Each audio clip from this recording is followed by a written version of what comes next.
அடுத்தடுத்து முதல் கட்டம் ரெண்டாவது கட்டம் தேர்தல் அந்த அடுத்த கட்டம் தேர்தல் நடைபெறுகிற போது தமிழ்நாடு, கேரளா, ஆந்திரா, தெலுங்கானா போன்ற இந்த தென் மாநிலங்கள் மட்டுமல்லாமல் வட மாநிலங்கள்லேயும் பாஜகவுக்கு எதிரான மனோநிலை மக்கள் மத்தியில் உருவாகி பாஜக தோற்றுவிடும் என்ற நிலைமை என்பது அநேகமாக ஊடகங்களும் வரக்கூடிய நிலைமை தெரியும். ஆகவே இந்த தோற்றுவிடும் என்ற அச்சத்தில் பதட்டத்தில் மோடி சாதாரணமாக தேர்தலில் ஆளுங்கட்சியாக இருக்கிற கட்சி என்பது கடந்த 10 ஆண்டுகள் ஆட்சியில் இருந்த மோடி பாஜக அரசாங்கம் 10 ஆண்டுகள் என்ன செஞ்சோம், மீண்டும் ஆட்சிக்கு என்ன செய்வோம் என்று சொல்வதற்கு பதிலாக பதட்டம் ஏற்பட்டு அவங்களுக்கு ஒரு மத ரீதியில் மக்களை பிளவுபடுத்தி இஸ்லாமியர்களுக்கு எதிராக, அதே மாதிரி அவங்க தென் மாநிலத்து மக்களுக்கு எதிராக, அரசியல் கட்சிகளுக்கு எதிராக கண்ணாமூச்சி உளறிக்கிட்டு இருக்காரு. போல பதட்டத்தில் பேசுறாரு. இந்தியா கூட்டணி ஆட்சிக்கு வந்தால் அவங்க ராமர் கோயிலை புல்டோசர் வச்சு இடிச்சிருவாங்க அப்படின்னு சொல்லி ஒரு கூட்டத்தில் பேசினார். அதே கூட்டத்தில் என்ன பேச, நாங்கள் யோகி ஆதித்யநாத் இருக்காரு, புல்டோஸ் எப்படி பயன்படுத்த தெரியும் அப்படின்னு சொல்லி பேச. அடுத்தது இந்தியா கூட்டணி ஆட்சிக்கு வந்தால் ஒருத்தர் 2 வீடு இருந்தால் ஒரு வீடை பிடிங்குவாங்க, அதாவது இந்துக்கள் தாலி எடுத்து உங்களுக்கு இஸ்லாமிய கொடுப்பாங்கன்னு உங்களுக்கு முழுக்க மதவெறி பேச்சு பேசினார். இப்படி தொடர்ந்து பேசுகிற போது எதிர்கட்சிகளின் சார்பாக தேர்தல் ஆணையத்தை புகார் கொடுத்து தேர்தல் ஆணையம் நடவடிக்கை எடுக்கலை. ஏன்னா இப்போ தேர்தல் ஆணையம் என்பது உண்மையிலே உங்களுக்கு முடங்கி கிடக்குது. அந்த மதவெறி பேசக்கூடிய மாடல் கோட் ஆஃப் கான்டக்ட் எதிராக பேசக்கூடிய மோடி மீதோ யோகி ஆதித்யநாத் நடவடிக்கை தயாராக இல்லை. இந்த முதல் முறை வாக்காளர்கள் பொதுவாக 10 ஆண்டுகள் பாஜக ஆட்சி ஏற்படக்கூடிய அதிருப்தி, அதன் மீது ஏற்படக்கூடிய உங்களுக்கு ஒரு சோர்வில் ஒரு பகுதி இளைஞர்கள் முதன்மை வாக்காளர்கள் வாக்களிக்கல. அடுத்து இந்த தேர்தல் கட்ட வரக்கூடிய செய்தி என்பது ஹரியானாவில் ஒரு 60 கிராமங்களுக்கு பாஜக வேட்பாளர்கள் செல்ல முடியாத அளவுக்கு ஜனங்க தடுத்துட்டாங்க. ஒரு பெண்மணி ஓட்டு போடுவாங்க ஒரு தேர்தல் அதிகாரி ஒருத்தர் பாஜக ஓட்டு போடுறது கட்டாயப்படுத்தி உங்களுக்கு பட்டன் எடுத்து சொல்லியிருக்காரு. ஆக இப்படிப்பட்ட அவங்க பதட்டம் ஏற்பட்ட பிறகு எப்படியா வெற்றி பெறாமல் முயற்சி எடுத்துக்கிட்டு இருக்கிறாங்க. ஆனால் பாஜக வெற்றி பெற முடியாது. மக்கள் மத்தியில் ஒரு மனநிலை உருவாக்குறதுக்காக தான் 400க்கு மேலே வெற்றி பெறும் பிரச்சாரம் பண்ணிக்கிட்டே இருந்தாங்க. ஆனால் ஒரு கட்டத்தில் இந்த முதல் கட்ட தேர்தல் முடிஞ்சு அடுத்தடுத்து வருகிற போது தங்களுக்கு விரோதமாக பாதகமாக நிலைமை உருவாகிட்டு இருக்கு என்ற பதட்டம் வந்த உடனே தான் கேஜ்ரிவாலை அரெஸ்ட் பண்ணாங்க. அதுக்கு முன்னாடி ஹேமந்த் சோரனை அரெஸ்ட் பண்ணாங்க. டேய் நீ போய் பீடி வாங்கிட்டு வா, நம்மளாம் பீடி இப்படின்னு சொன்னேன். வேண்டாம்பா அதெல்லாம் எங்கள் அப்பா திட்டுவாங்க. இல்லை போ அப்படின்னு சொன்னேன். என்ன பண்ணேன், அங்கே உள்ள பங்க் கடையில் போயிட்டு எங்கள் அப்பா ஒரு கட்டு பீடி கடனாக வாங்கிட்டு வர சொன்னார்னு சொல்லி கேட்டேன். அப்போ அந்த அந்த அந்த கடையில் தான் சின்ன ஜாமான்லாம் வாங்குவாங்க. சொன்னோடனே அந்த கடைக்கார அந்த அம்மா என்ன சொல்லிட்டாங்கன்னா, உங்கள் அப்பாவை பீடி கட்டு கேட்டாரா? இல்லையே, உங்கள் அப்பா சுருட்டு தானே பிடிப்பாருன்னு சொன்னோடனே பயந்து போய் நான் அதுக்கு பிறகு இந்த ஸ்மோக்கிங்கே வேண்டான்னு அன்னைக்கு மறந்தது இருக்கு பாருங்கள். அப்புறம் ஸ்மோக்கிங் பண்ணுறதில்ல. அப்படி அனுபவத்தை உங்களுக்கு சொல்கிறேன். பாரதி புத்தகாலய நிறுவனத்தின் சார்பாக கடந்த 10ஆம் தேதி துவக்கி இன்று வரையில் குழந்தைகள் புத்தக திருவிழா என்பது நடத்தணும். குறிப்பாக இந்த 10 நாட்களும் இந்த விடுமுறை நாட்களில் குழந்தைகளை இந்த நிகழ்ச்சியில் கலந்து கொள்ள செய்ததோடு இந்த குழந்தைகளுக்கு கடந்த 10 நாட்கள் நடக்கிற நிகழ்ச்சியில் ஆசிரியர்கள், அதாவது விஞ்ஞான ஆசிரியர்கள், கணித ஆசிரியர்கள், வரலாற்று ஆசிரியர்கள், மொழி ஆசிரியர்கள் என்று ஆசிரியர்களும் குழந்தைகள் எழுத்தாளர்களும் இந்த நிகழ்ச்சியில் கலந்துக்கிட்டு குழந்தைகளுக்கு ஏராளமான விஷயங்களை சொல்லியிருக்கிறார். குறிப்பாக ஒரு இளம் வயதிலேயே, குழந்தை பருவத்திலேயே குழந்தைகளுக்கு அந்த அவங்க படிக்கூட பள்ளிக்கூடங்களில் படிக்கிற அந்த நூல்களோடு பொதுவாக பொது அறிவியல் சம்பந்தமான பல்வேறு நூல்கள் பாரதி புத்தகம் வெளியிடுறோம். அந்த பாரதி புத்தகம் வெளியிடக்கூடிய அந்த குழந்தைகளுக்கு படிக்கிறதுக்கு அதனுடைய உற்சாகப்படுத்துறதுக்காக இந்த நிகழ்ச்சி என்பது நடந்திருக்கு. அநேகமாக இந்த கடந்த 10ஆம் தேதி இன்று வரையில் ஏராளமான குழந்தைகள் வந்துக்கிட்டு இருக்கிறாங்க. பொதுவாக கல்வியை பொறுத்தவரையில் பள்ளிகளில் அல்லது கல்லூரிகளில் அளிக்கக்கூடிய அந்த கல்விக்கு அப்பாற்பட்டு இப்படிப்பட்ட நம்ம அறிவியல் இயக்கத்தின் சார்பாக ஒரு துளிர் என்ற ஒரு இதழ் வெளியிட்டிருக்கிறாங்க. அது அறிவியல் இயக்கத்தின் சார்பாக தமிழ்நாடு முழுவதும் நாடு முழுவதும் உங்களுக்கு குழந்தைகளுக்கு குழந்தைகளுக்கான அறிவியல் பல்வேறு கல்வி அளிப்பதற்கான இப்போ முயற்சி எடுத்துக்கிட்டு இருக்கு. அந்த அடிப்படையில் தான் நடந்திருக்கு. குறிப்பாக பாரதி புத்தகத்தின் சார்பாக இந்த வளாகம் என்பது புக்ஸ் ஃபார் சில்ட்ரன், அதை குழந்தைகளுக்கு மட்டுமே வெளியிடக்கூடிய புத்தகங்கள் என்பது எங்களுக்கு டிஸ்பிளே பண்ணுறதுக்கு உங்களுக்கு தெரியும். அதே மாதிரி குழந்தைகளுக்காக இந்த புத்தகங்கள் என்பது ஒரு 25% இந்த கழிவுள்ள உங்கள் புத்தகங்கள் விற்பனை ஆகிட்டு இருக்கு. ஆண்டுதோறும் நடக்கக்கூடிய நிகழ்ச்சி மூலம் குழந்தை பருவ இளம் வயதிலே குழந்தைகளுக்கு ஒரு விழிப்புணர்வு உருவாக்குவதற்கான ஒரு மகத்தான நிகழ்ச்சியை பாரதி புத்தகம் நடந்துகிட்டு இருக்குது. அந்த தான் உங்களுக்கு சொல்ல விரும்புகிறேன். பிரதமர் மோடி அவர்கள் சிறுபான்மையினருக்கு எதிராக பேசுகிறாருன்னு சொல்லி எதிர்கட்சியினர் கண்டனம் தெரிவித்த நிலையில் இப்போ நான் சிறுபான்மையினருக்கு எதிராக எந்த ஒரு வார்த்தையும் நான் பயன்படுத்தவில்லை, பேசியதும் கிடையாது அப்படின்னு மோடி அவர்கள் சொல்லியிருக்காங்க. அதை பற்றி உங்களுடைய கருத்துங்க? அதாவது முதல் கட்ட தேர்தல் கடந்த ஏப்ரல் மாதம் 19 துவங்கி இன்றோடு 5 கட்ட தேர்தல் என்பது முடிஞ்சிருக்கு. இன்னும் 2 கட்ட தேர்தல் என்பது நடைபெற உள்ளது. அநேகமாக அடுத்தடுத்து முதல் கட்டம் 2வது கட்டம் தேர்தல் அந்த அடுத்த கட்டம் தேர்தல் நடைபெறுகிற போது தமிழ்நாடு, கேரளா, ஆந்திரா, தெலுங்கானா போன்ற இந்த தென் மாநிலங்கள் மட்டுமல்லாமல் வட மாநிலங்கள்லேயும் பாஜகவுக்கு எதிரான மனோநிலை மக்கள் மத்தியில் உருவாகி பாஜக தோற்றுவிடும் என்ற நிலைமை என்பது அநேகமாக ஊடகங்களும் வரக்கூடிய நிலைமை தெரியும்.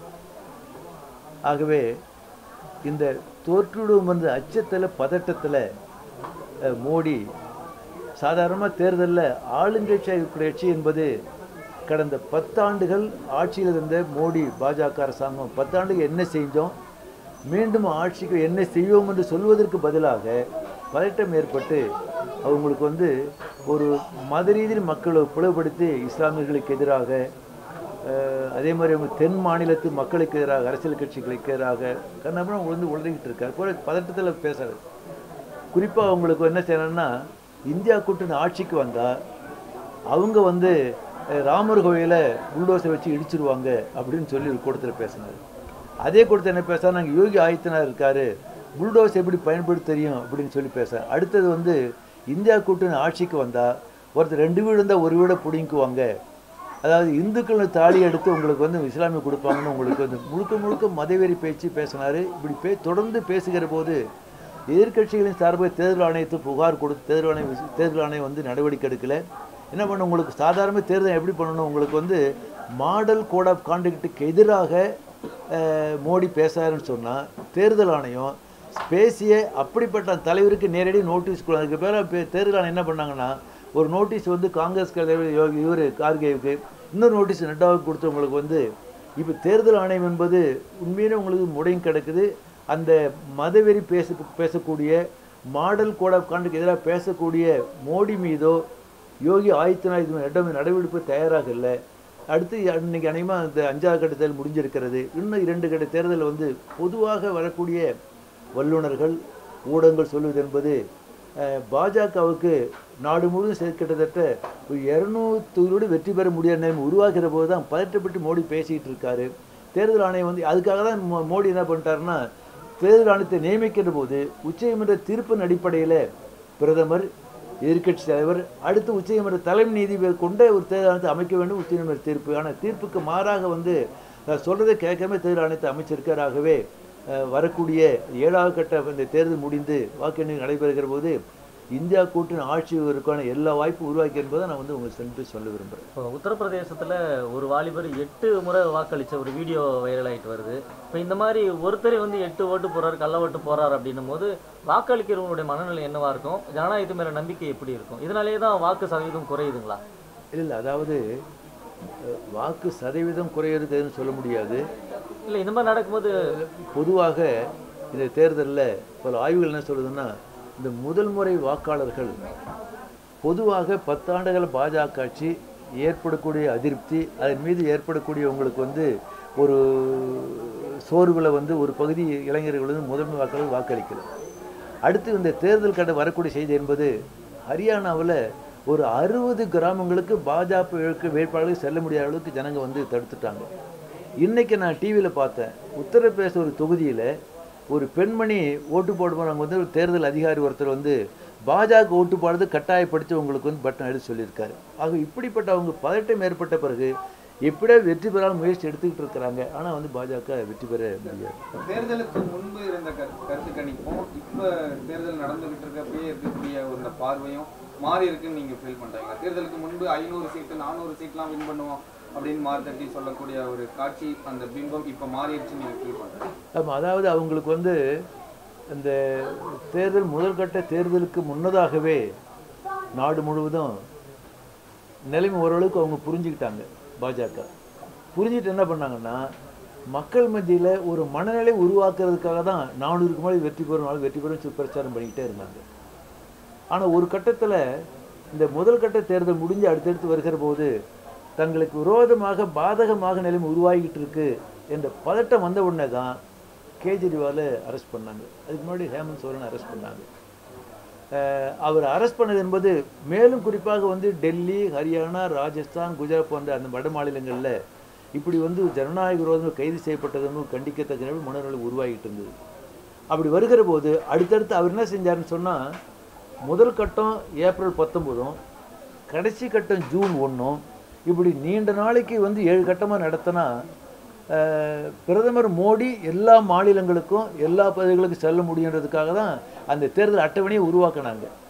ஆனால் அடுத்தடுத்து வருகிற இந்த நீண்ட நாள் அடுப்பது என்பது அவர் நினச்ச மாதிரி இல்லாமல் அடுத்தடுத்து அந்த வட மாநிலங்களையும் மக்கள் மத்தியில் அந்த பாஜகவனுடைய கடந்த 10 ஆண்டு காலமாக அந்த அரசு வேலையில்லாத நடவடிக்கை, வேலை கொடுக்கல, விலைவாசியை கட்டுப்படுத்த முடியல, விவசாய பிரச்சனை தீர்க்க முடியல. அப்போ எதிர்கட்சி ஒடுக்கக்கூடிய மோசமான ஜனநாயக பாதையில் போயிட்டு இருக்கின்றது. ஆக ஆக ஆக உங்களுக்கு வந்து பாஜக எதிராக நிலைமை என்பது உருவாகிட்டு இருக்கு. அவங்க நினைச்ச மாதிரி 8-7 கட்டமாக நடத்தினா அவங்க வாய்ப்பாக்கிறதா பாருங்க, வாய்ப்புக்கு மாறாக எதிராக உருவாகிட்டு தான் நினைக்கிறேன். அதாவது தாத்தா பாட்டி பேத்திகள் புஸ்தகங்கள் சொன்னாங்க, எங்களுடைய ஒய்ஃபை உடம்பு சரியில்லை வர முடியல, ஆகவே உங்களோட நான் இப்போ உங்ககிட்ட எல்லோரும் பேர் கேட்டேன், என்ன படிக்கிறீங்கன்னு கேட்டேன், அதே மாதிரி அப்பா அம்மா என்ன செய்கிறான்னு கேட்டேன். அதில் 1-2 குழந்தைகள் தவிர ஒரு குழந்தைகளுடைய அப்பா அம்மா வந்து அவங்க சாஃப்ட்வேர் இன்ஜினியர் இருக்காங்க, மற்றவங்களாம் சாதாரணமாக உங்களுக்கு வந்து டிரைவராக இருக்காங்க, டீ கடை வச்சுருக்கிறாங்க, வேலை செய்கிறாங்க, அல்லது அம்மா வந்து வீட்டு வேலை செய்கிறாங்க. இப்படி சாதாரணமாக ஏழை குடும்பங்களை சார்ந்த குழந்தைகள் தான். ஒரு நிமிஷம். அப்போ ஏழை குழந்தைகள் பெரும்பாலும் படிக்கிற பள்ளிகள் வந்து கவர்மெண்ட் ஸ்கூல், சரிதானா? பெரும்பகை 1-2 பேர் தனியார் பள்ளிகள் கூட படிக்கலாம். இப்போ இந்த அரசு பள்ளிகளில் படிக்கிற மாணவர்கள்னு சொல்லும்பொழுது அவங்கள பற்றிய அந்த ஏழை குடும்பம் குழந்தைகள் வந்து அரசு பள்ளிக்கு அனுப்புகிறாங்க, அவங்க எவ்வளோ சிரமப்படுறாங்கன்றதுக்காக ஏற்கனவே ஒரு பத்திரிக்கையில் வந்த ஒரு கதையை உங்களுக்கு சொல்ல நினைக்கிறேன். மதுரை மாவட்டத்தில் அங்கேருந்து ஒரு மதுரை நகரத்துலேருந்து 50-100 கிலோமீட்டருக்கு பக்கத்தில் ஒரு கிராமத்தில் ஒரு ஸ்கூலு. அந்த ஸ்கூல் வந்து 8ஆவதுல இருக்குது, நடுநிலைப்பள்ளி, அரசு பள்ளி. அந்த ஸ்கூல் வாத்தியார் ஒரு நாள் பசங்கிட்ட என்ன சொல்கிறாங்கன்னா, அடுத்த மாதம் உங்களை மதுரைக்கு டூருக்கு அழைச்சிட்டு போக போகிறோம், மதுரைக்கு போய் திருமண நாயக்கர் மகாலை காட்டுவோம், விமான நிலையத்தை காட்டுவோம், மீனாட்சி அம்மன் கோயிலுக்கு அழைச்சிட்டு போவோம், இப்படி மதுரை நகரத்தை நீங்கள் பார்த்ததில்லை, உங்களை டூருக்கு அழைச்சிட்டு போக போகிறோம், எல்லாம் வரீங்களா? அப்போ குழந்தைகள் வரேன்னு சொல்கிறாங்க.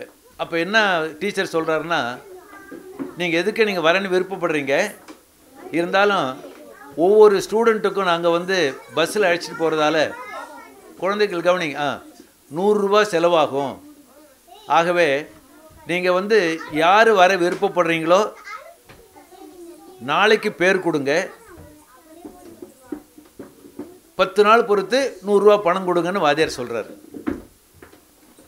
எல்லா பசங்களும் மதுரைக்கு போகணும்னு விருப்பம். காரணம் என்னென்னா, மதுரையை பற்றி புஸ்தகத்தில் படிச்சிருக்கிறோம்.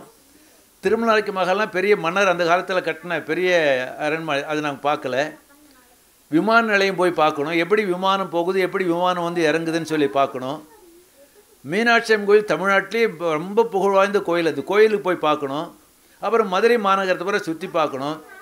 குழந்தைகளுக்கு ஆசை என்ன சொன்னால், நாளைக்கு வர விரும்புகிற குழந்தைக்கு பேர் நீங்கள் நாளைக்கு பேர் கொடுங்க, ஒரு 10 நாள் பொறுத்து ஒரு குழந்தைக்கு 100 ரூபா பணம் கொடுங்கன்னு வாத்தியார் சொல்லிட்டார். அப்புறம் ஒரு பையன், அவன் வந்து 8ஆவது படிக்கிறான். நீங்கள் பல பேர் 7, 6, 8 சொன்னீங்கல்ல. 8ஆவது படிக்கிற பையன் சாயந்தரம் வீட்டுக்கு போனான். போனவொடனே அவங்க அம்மா வந்து இது மாதிரி வேலைக்கு போயிருந்தாங்க. வெளியில் அவங்க வந்து கூலி வேலைக்கு போனவங்க திரும்பி வந்தாங்க.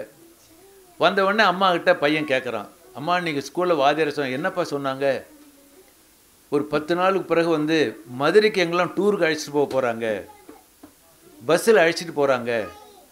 இதுவரையிலும் விமானத்தை வந்து நான் வந்து பார்க்குறப்ப போகிறப்ப இது இப்போ விமான நிலையம் விமான ஏரோப்ளேன் பார்த்ததில்லை, அது எப்படி இறங்குதுன்னு பார்த்ததில்லை, எப்படி புறப்படுதுன்னு பார்க்குறதில்ல, அங்கெல்லாம் அழைச்சிட்டு போய் காட்ட போகிறாங்களாம்.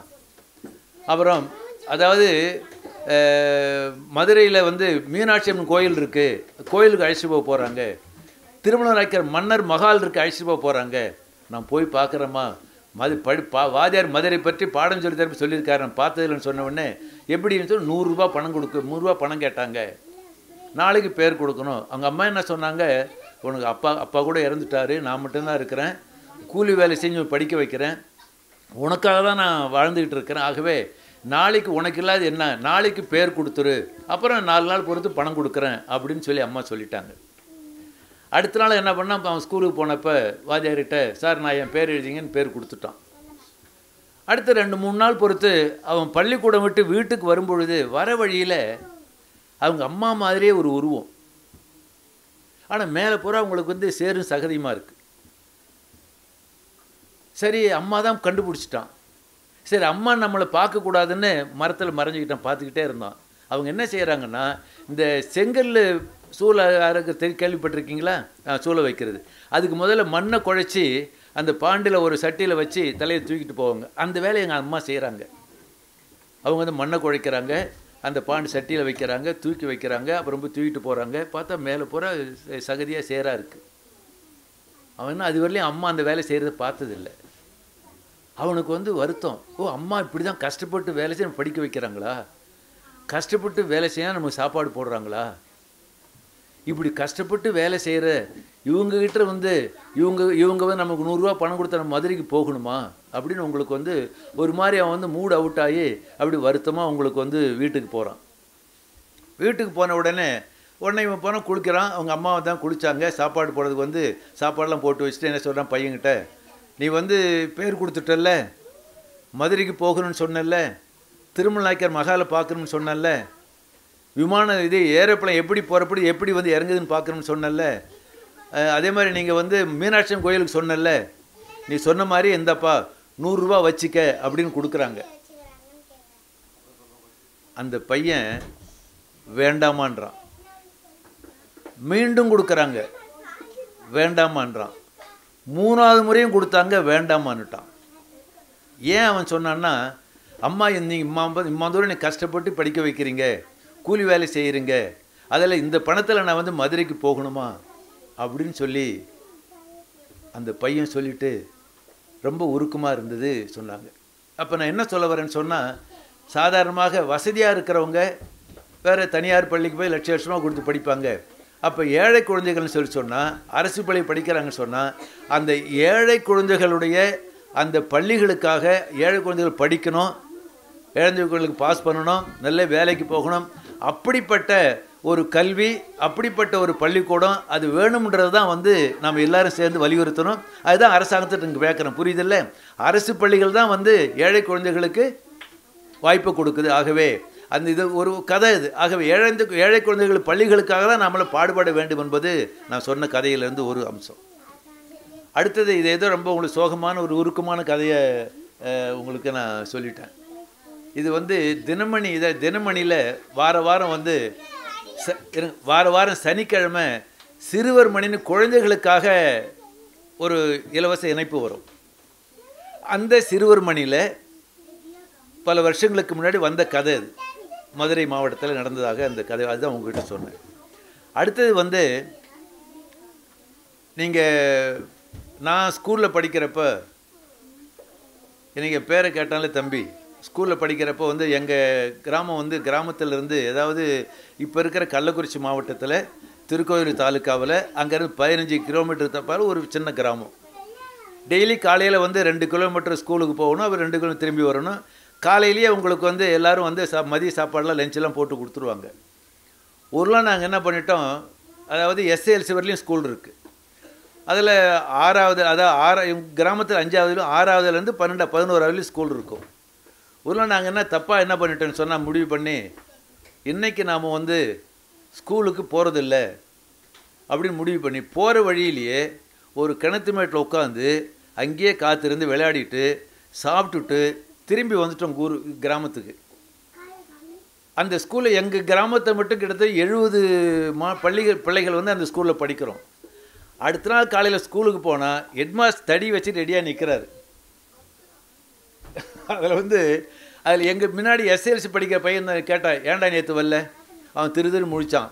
அடிக்க ஆரம்பித்து இன்னொருத்தன் சொல்லிட்டான், சார் நேற்று போகிற இவன் தான் சொன்னான், நாங்கள் வர வழியிலேயே உட்காந்து சாப்பிட்டு திரும்பி வீட்டுக்கு போயிட்டோம், இப்படிலாம் பண்ணாதீங்கன்னு சொல்லி ஆசிரியர் திட்டினா அதுலேருந்து அவர் தப்பே பண்ணுறதில்லை.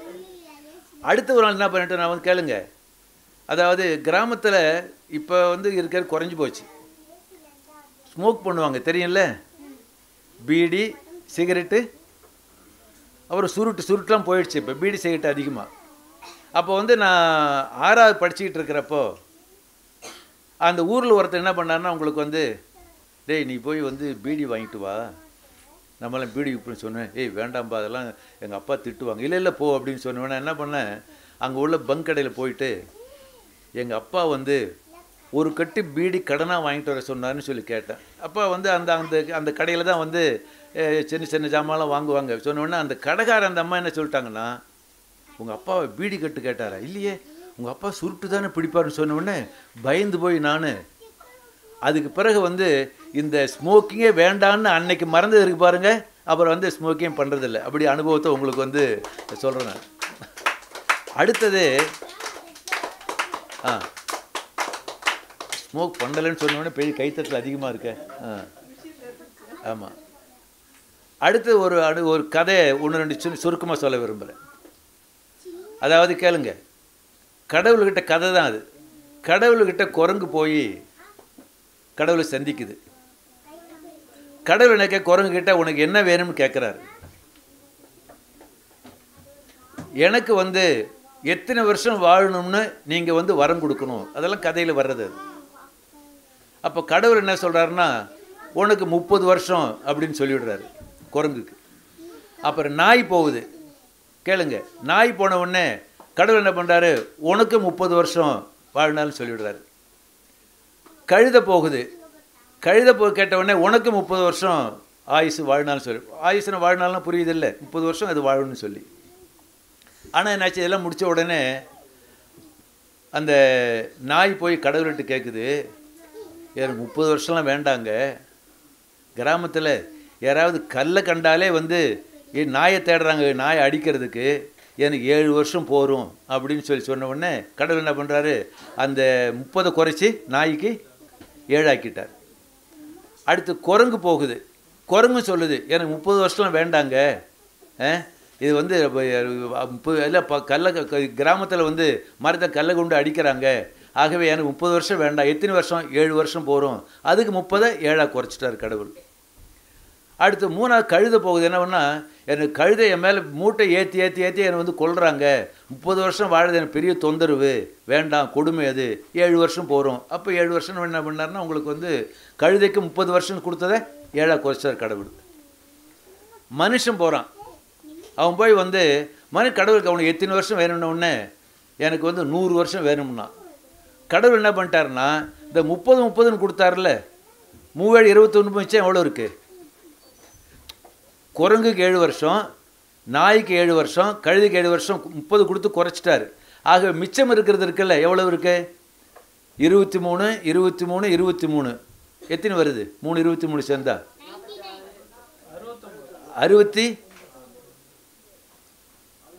66 இல்லையா? அவர் என்ன சொல்லிட்டாருன்னா, சரிப்பா, அவர் என்ன பண்ணார், உங்களுக்கு வந்து உனக்கு அந்த கழுதி கொடுத்தது மிச்சம் இருக்குது, குரங்கு கொடுத்த மிச்சம் இருக்குது, நாய் கொடுத்த மிச்சம் இருக்குது, எல்லாத்தையும் சேர்த்து மனுஷன் கொடுத்துட்டுனார். கிட்டத்தட்ட 100 வருஷம் வந்து அவனுக்கு 30, அதோடு சேர்த்து 100 வருஷத்துக்கு மேலே போகுது. அதுக்கு பிற்பாடு தான் புரியுது, 30 வருஷம் வரலையும் ஒருத்தன் நல்லா இருக்கிறான். அதுக்கு பிறகு உங்களுக்கு வந்து சில பேர் என்ன நாய் மாதிரி குலைச்சிக்கிட்டு இருக்குன்னு சொல்கிறாங்கல்ல, அந்த நாய் குணமும் குரங்கு குணமும் கழுத குணமும் எப்போ வருது? ஏன்னா அவங்ககிட்ட குறைச்சி கொடுத்தா அப்படி வந்துடுச்சுன்னு அந்த கதை புரியுதில்ல, அப்படி இருக்குது. அது வந்து ஒரு சும்மா கதை தான், நீங்கள் அதை அப்படி நம்ப வேண்டாம். ஆகவே அப்படிப்பட்ட கதை இருக்குது. அடுத்தது வந்து நீங்கள் என் பேத்தி வந்து ஏற்கனவே திரிபுராவில் வந்து இப்போ வந்து உத்தரகாண்ட் இமயமலை பக்கத்தில் அங்கே தான் இப்போ இந்த வருஷம் 8வது படிச்சுக்கிட்டு இருக்கு. இந்த வருஷம் 8வது போயிருக்கு. தம்பி சொன்னால இது 7th 8th அது மாதிரி 8th. இன்னொரு பேத்தி வந்து இந்த வருஷம் 2nd ஸ்டாண்டர்ட் போகுது. கேளுங்க, ஒரு நடந்த கதையை சொல்கிறேன். அந்த பேத்தி 8வது படிக்கிற ஸ்கூலில் அங்கெல்லாம் வந்து சிபிஎஸ்சி தான். சிபிஎஸ்சி கிளாஸெல்லாம் ஆரம்பிச்சிட்டாங்க. இப்போ தான் லீவ் விட்ருக்காங்க. அது ஒரு நாள் கிளாஸுக்கு போனப்போ காலையில் தண்ணி பாட்டில் கொண்டு போயிருக்கு. சாப்பிட்டுட்டு தண்ணி ஆகி போச்சு. பக்கத்தில் இருக்கிற கேர்ளுக்கிட்ட கேட்டிருக்கு, எனக்கு தண்ணி இல்லை பாட்டில், நீங்கள் கொஞ்சம் தண்ணி கொடுன்னு. அந்த கேர்ள் என்ன சொல்லியிருக்கு கவனிங்க, நேற்று நீ வந்து ஆம்லெட்டு சாப்பிட நான் பார்த்துக்கிட்டு இருந்தேன், நான் உனக்கு தண்ணி கொடுக்க மாட்டேன்னு சொல்லியிருக்கு. என் பேத்தி வருஷம் அதுக்கு வந்து ரொம்ப அப்செட் ஆகி போச்சு. அப்புறம் அவங்க அம்மாக்கிட்ட வந்து சொல்லியிருக்கு, இது மாதிரிம்மா நான் வந்து மதியம் லஞ்சு பேக் எடுத்துகிட்டு போனால் பாட்டிலில் தண்ணி இல்லை குடிச்சிட்டேன். அப்புறம் 3 மணிக்கு வந்து பக்கத்து கிளாஸ்மேட்டாக அவள் தண்ணி கேட்டேன். அவள் என்ன சொல்லிட்டேன், நீ வந்து ஆம்லெட்டு சாப்பிட்ற, அதான் உனக்கு தண்ணி கொடுக்க முடியாதுன்னு சொல்லி அவள் சொல்லிட்டா. சொன்ன உடனே அவங்க அம்மா மருமகள் அவங்க என்ன சொன்னாங்கன்னா, நாளைக்கு நீ அந்த கேளை போய் கேளு, நீ வந்து தண்ணி கொடுக்க உனக்கு என்ன கஷ்டம், நீ வந்து அவன் பாட்டில் கொடுக்கலாம் கூட என் பாட்டிலில் ஊற்றி கொடுத்துருக்கலாம்ல, இது சரியா, நீ தண்ணி கேட்டால் நான் தரமாட்டேனா அப்படின்னு திருப்பி கேட்ட உடனே அந்த குழந்தை என்ன சொல்லியிருக்கேன்னா, நேற்று நான் தப்பு பண்ணதுக்காக ஐ ஃபீல் சாரி, நான் மன்னிப்பு கேட்டுக்கிறேன், நான் அப்படி சொல்லியிருக்கக்கூடாது, ஆனால் எனக்கு வந்து எங்கள் அம்மா இதை சொல்லி கொடுத்தாங்க. என்ன சொல்லி கொடுத்தாங்கன்னா, அசைவம் சாப்பிடக்கூடாது. அசைவம்னா நான்வெஜ்ஜு சாப்பிடக்கூடாது, நான்வெஜ்ஜு சாப்பிட்டா அது வந்து நல்லதில்லை, நான்வெஜ் சாப்பிட்டா வந்து அது கடவுளுக்கு இந்து மதத்துக்கு விரோதமானது அப்படின்னு சொல்லி கொடுத்தாங்க. அதால் தான் நான் வந்து உனக்கு கொடுக்கல, தப்பாக நினைக்காத, மன்னிச்சிரு அப்படின்னு சொல்லி அந்த குழந்தை சொல்லியிருக்கு. எதுக்காக சொல்ல வரேன்னா, அந்த ஸ்டேட்டில் அந்த மாநிலத்தில் சில இடங்களில் உங்களுக்கு வந்து இப்படி அசைவம் சாப்பிட்றதே பாவன்ற மாதிரி தப்பான சொல்லி கொடுத்தாங்க. ஆச்சு. அடுத்தது வந்து இந்த கதையை அடுத்த இன்னொரு பேத்திக்கிட்ட சொன்னேன். அந்த பேத்தி வந்து இந்த வருஷம் 1st 2nd ஸ்டாண்டர்ட் போயிருக்கு. ரொம்ப ஷூட்டிங்காக ரொம்ப ஷூடாக இருக்கும். எப்படி அவன் ரொம்ப ஷார்ப்பாக இருக்கான் பாருங்க. அது மாதிரி வந்து நான் அந்த பேத்திக்கிட்ட சொன்னேன், இது மாதிரி அக்கா வந்து ஸ்கூலில் இப்படி ஆகி போச்சுன்னு சொன்னாங்க. சொல்லிவிட்டு அதுக்கு புரியல. நான் என்ன கேட்டேன்னு சொன்னால், வெஜ்ஜு நான்வெஜ்ஜு உனக்கு தெரியுமில்லன்னு 2nd ஸ்டாண்டர்ட் இந்த வருஷம் சொன்ன உடனே I am not a fool, I know every திங்னுச்சு. அதிர்ச்சி ஆகிட்டேன் நான். இது 2nd ஸ்டாண்டர்ட் இந்த வருஷம். உடனே அவங்க அம்மா என்ன சொன்னாங்கன்னா, டாக்டர் வந்து அப்படிலாம் தாத்தா கிட்ட பேசாதன்னு சொல்லி சொன்னாங்க.